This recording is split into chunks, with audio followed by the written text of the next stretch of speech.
मित्रों नमस्कार।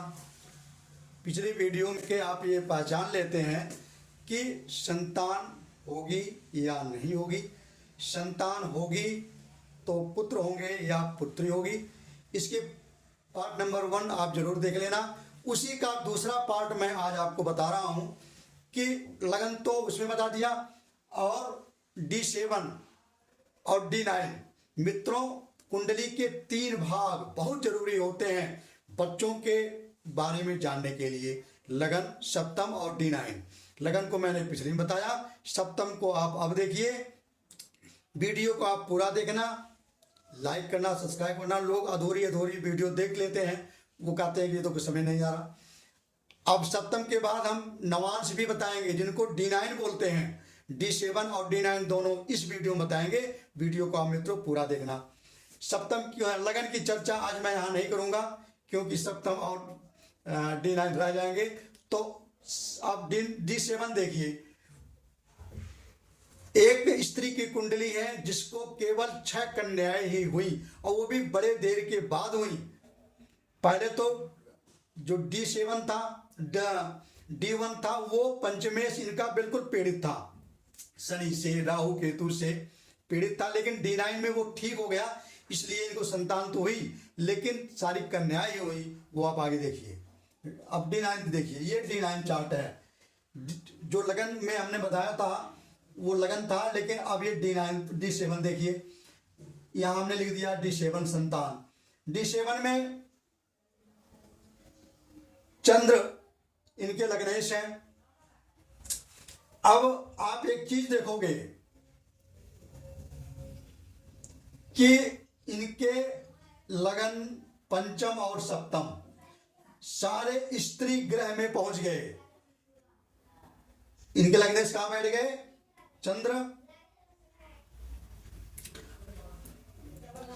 चंद्र और सूर्य और शनि, ये शनि के साथ बैठ गए। पहला कारण, अगर शनि के साथ चंद्र और सूर्य बैठ जाते हैं तो मित्रों तो बच्चे संतान योग में बड़ी दिक्कत होती है। संतान योग अच्छा नहीं होता। सूर्य और चंद्रमा और शनि तीनों एक ही राशि में बैठना संतान योग अच्छा नहीं होता, पहला कारण। दूसरा कारण देखिए, नवमेश गुरु स्त्रीवाचक राशि में हो गए। नवमेश इनके गुरु हैं। 3 भाव को देखना है केवल, एक पंचम को, सप्तम को और नवम को। नवमेश गुरु कहां बैठ गए? स्त्री वाचक में बैठ गए। 10वां जो मकर सम राशि है ये स्त्री वाचक होता है। नवमेश गुरु हैं, इनके मालिक गुरु हैं, वो स्त्री वाचक में बैठ गए। यहां भी शुक्र जी बैठे हैं, शुक्र भी स्त्री वाचक है, इसलिए कन्याओं की बहुलता हुई। दूसरे गुरु पुत्र कारक होते हैं, लेकिन अगर वो अपने उच्च राशि में बैठे हो। अब ये देखिए, मकर राशि अपने नीच राशि में गुरु बैठ गए। गुरु मकर में नीच के हो जाते हैं, इसलिए इन्होंने पुत्र नहीं दिया इनको। एक एक पॉइंट आप समझना। तीसरा, नवमेश भी पीड़ित हो गए, इनके लग्नेश भी पीड़ित हो गए शनि से, और नवमेश भी पीड़ित हो गए। किससे पीड़ित हुए? स्त्रीवाचक से। अपने ये नीच राशि में बैठ करके ये भी पीड़ित हो गए। पंचम भाव में राहु केतु की चपेट में भी है। पंचम भाव में केतु भी है और राहु इनको 7वीं दृष्टि से देख रहे हैं, इसलिए पंचम भाव भी इनका पीड़ित हो गया। चौथा कारण, या जो भी आप गिनते रहिए कितने कारण हो रहे हैं। पंचम भाव राहु और केतु से, केतु यहां बैठ करके पीड़ित कर रहे हैं और राहु भी इनको 7वीं दृष्टि से पीड़ित कर रहे हैं। ये पंचम भाव है। देखिए कितनी मुश्किलें आ रही हैं संतान उत्पत्ति के बारे में, जिनके इतने इतने कारण हों। अच्छा, और अगला कारण देखिए, लग्नेश गुरु, ये नवमेश गुरु शुक्र के साथ सप्तम व मकर राशि में नीच पर हैं, और तथा शनि से भी दृष्ट है।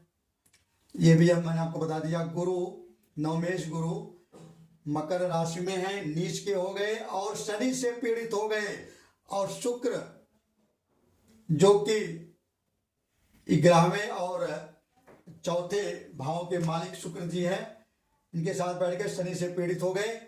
गुरु संतान कारक है। मैंने आपको पहले बताया था कि अगर गुरु पीड़ित अवस्था में है तो संतान उत्पत्ति में दिक्कत होती है, संतान योग अच्छा नहीं होता। यह भी सूत्र इसमें लग गया। अगला सूत्र देखिए, लग्नेश चंद्र व द्वितीय सूर्य, अष्टमेश शनि के साथ दसम भाव में जो संतान कारक के लिए अच्छा नहीं है। लग्नेश चंद्र और दशमेश और अष्टमेश शनि के साथ है, चंद्रमा भी इनके साथ है, जो कि ये संतान योग इनके लिए अच्छा नहीं है। संतान अगर ऐसा योग बन रहा है किसी कुंडली में तो संतान योग अच्छा नहीं है। नवांश में बृहस्पति की दृष्टि हो गई, वो हम आगे आपको बताएंगे। और आगे देखिए, सूर्य मंगल गुरु पुरुष ग्रह हैं। सूर्य और मंगल और बृहस्पति ये तीनों पुरुष ग्रह हैं, इसलिए। और शुक्र, ये आपको याद रखना होगा, शुक्र और शनि ये दोनों स्त्री ग्रह हैं। बुध और शनि ये दोनों नपुंसक ग्रह हैं। बुध पुरुषवाचक नपुंसक है और शनि स्त्रीवाचक नपुंसक है। इतने लगन में इतनी बाधाएं थी। D7 में भी बाधाएं हैं। अब हम चलते हैं, देखते हैं D9 कैसा चल रहा है इनका। अब D9 को भी देख लेते हैं। ये D9 ये है। लग्नेश, पंचमेश, सप्तमेश, नवम तथा इनके मालिक सभी, ये देखिए लग्नेश हो गए। लग्नेश कौन है? चंद्रमा जी हैं। ये सूर्य के साथ है और एक तो सूर्य क्रूर ग्रह है। और जो वृश्चिक राशि है वो स्त्रीवाचक होती है। इनके लग्नेश स्त्रीवाचक में बैठ गए, इसलिए भी इनकी कन्याएं ज्यादा हुई। और पंचमेश देखिए, पंचमेश इनके मंगल हो गए। पंचमेश कौन है? मंगल। ये तृतीयेश में चले, एकादशेश में चले गए। ये कहां बैठ गए? स्त्रीवाचक राशि में बैठ गए। पंचमेश भी इनके स्त्रीवाचक राशि में बैठ गए। वृषभ राशि दूसरी राशि होती है, सम राशि होती है, वो स्त्रीवाचक राशि में बैठ गए। यह भी कारण हुआ केवल कन्याएं पैदा होने में। तीसरा, सप्तमेश शनि जी हैं। शनि जी कहां बैठे हैं? अष्टम में बैठ गए। और शनि जी से ये सारे पीड़ित हैं। इनका पंचमेश भी पीड़ित हो गया और लग्नेश भी इनके पीड़ित हो गए। नवमेश गुरु स्त्रीवाचक में बैठ गए। नवमेश गुरु ये सप्तम भाव में मकर राशि में बैठ गए। मकर राशि अपने नीच राशि में बैठ गए, इसलिए ये भी संतान बाधक होता है। और स्त्रीवाचक राशि में बैठे हैं, मकर सम राशि है इसलिए स्त्रीवाचक है, इसलिए इनको संतान में कन्याएं पैदा हुई। वो भी कैसे हुई?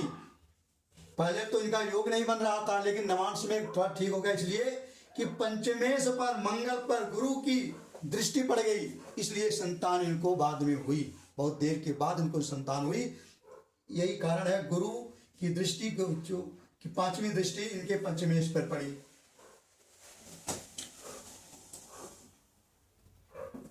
अच्छा, और अगला देखिए, लग्नेश चंद्र द्वितीय सूर्य अष्टमेश शनि के साथ दसम भाव में है। लग्नेश चंद्र द्वितीय सूर्य अष्टमेश शनि ये दसम भाव में है। दसम भाव के साथ दसम जो संतान के लिए अच्छा योग नहीं होता, तो इनकी शनि की दृष्टि देखिए किस पर है? 1 2 3 4। एक तो इनके नवमेश पर पड़ रहे, इनके दसमेश पर पड़ रही है। 4 5 6 7 सूर्य पर पड़ रही है, जो कि इनके पंचम भाव में बैठे हैं। द्वितीयेश परिवार का भाव होता है। द्वितीयेश इनके सूर्य हैं। शनि की 7वीं दृष्टि इनके द्वितीयेश पर पड़ रही है और जो कि पंचम में ही बैठ गए हैं, तो इसलिए ये पीड़ित हो गए। और 10वीं दृष्टि कहाँ पड़ी? 7, 8, 9, 10, 10वीं दृष्टि शनि की पंचम पर पड़ रही है, इसलिए ये नवमेश भी इनका शनि द्वारा पीड़ित हो गया। ये परिवार का भाव होता है, परिवार बढ़ाने का बहुत भाव होता है, अपनी वंश बढ़ाने की बात होती है। वो ये इनका जो परिवार का भाव है नवांश में 2 ग्रहों से पीड़ित हो गया, आगे इनका वंश कैसे चलेगा? परिवार का भाव ये होता है D9 में, जिस पर शनि की सप्तम दृष्टि पड़ रही है और मंगल की चौथी दृष्टि पड़ रही है। मित्रों, अगर किसी कुंडली में द्वितीय भाव पे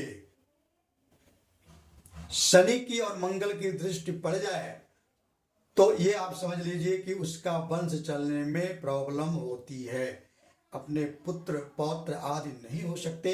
अगर होती है, बृहस्पति की अगर दृष्टि नहीं पड़ती है तो किसी शुभ ग्रह की दृष्टि पड़ जाती है तब तो ठीक है, एक आध पुत्र हो जाएंगे। लेकिन अगर कोई शुभ ग्रह की दृष्टि नहीं पड़ती है, केवल शनि और मंगल की दृष्टि पड़ती है मित्रों, तो समझ लीजिए द्वितीय भाव पे, तो समझ लीजिए कि उनका वंश चलने में प्रॉब्लम है। और भी कुछ इसमें देखते हैं, कोई जरूरी नहीं है कि इन्हीं दोनों ग्रहों से ही अगर वो उच्च के हो गए, अच्छे स्थान पे हो गए, चल सकती है। लेकिन विशेष बहुत प्रॉब्लम क्रिएट करते हैं अगर शनि और मंगल दोनों दूसरे दृष्टि पे देखते हैं तो। मित्रों, इस कुंडली के बारे में मैंने आपको बता दिया। इस ये जातक बहुत देर के बाद इसको संतान पैदा हुई, केवल कन्याएं ही हुई, और कन्याएं होने का कारण मैंने लगन को भी बता दिया जो कि पिछली वीडियो में है। D7 को अभी मैंने बताया, D9 को अभी मैंने आपको बता दिया। इतने कारणों के बाद किसी की कुंडली आप देख लो, अगर इतने कारण हैं, अगर इसमें कोई पुरुष ग्रह में बैठा है तो पुत्र होगा। अगर जैसे इनमें सारे स्त्री ग्रह में बैठ गए, लग्नेश, पंचमेश, सप्तमेश, नवमेश, वही अगर पुरुष ग्रह में बैठ जाते, पुरुष राशि में बैठ जाते तो केवल उस व्यक्ति को पुत्र ही पुत्र होते। बहुत सारे लोग हैं जिनके पुत्रियां नहीं है। तो मित्रों, ये होती है कुंडली विवेचना। इनको आप बिल्कुल सटीक से देखोगे। कुंडली क्या कहती है, ये आपके भविष्य का दर्पण होती है। किसी की कुंडली उठा के आप शादी विवाह करते हैं, करवाते हैं, इसीलिए लोग पंडित के पास जाते हैं, लोग दिखवाते हैं, कुंडली दिखवाते हैं। कुंडली देख के किया हुआ शादी फिर कोई प्रॉब्लम नहीं होती। इनकी कुंडली तो ये तो जन्म से ही तैयार हो गई थी, जन्म लेते ही कुंडली तैयार हो जाती है। तो अगर किसी आप देवज्ञ के पास जाओगे, किसी ज्योतिषी के पास आप कुंडली को दिखाओगे तो ये पहले ही बता देगा कि इसकी केवल कन्याएं ही होगी, कहीं पुत्र योग नहीं बन रहा है केवल, और वो भी बड़े पूजा पाठ और बड़े दवा दारू के बाद होगी। ये भगवान की कृपा तो होगी। लेकिन D9 में गुरु ने मंगल को देख लिया, इसीलिए संतत योग बना।